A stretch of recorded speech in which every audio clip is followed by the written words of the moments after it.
ni Alfa Omega, majini gizani, yeye yuko acheni mimi niimbe jina lake.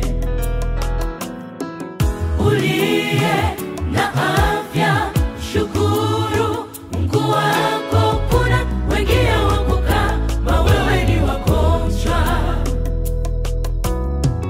yatima usilie, mjane jipe moyo.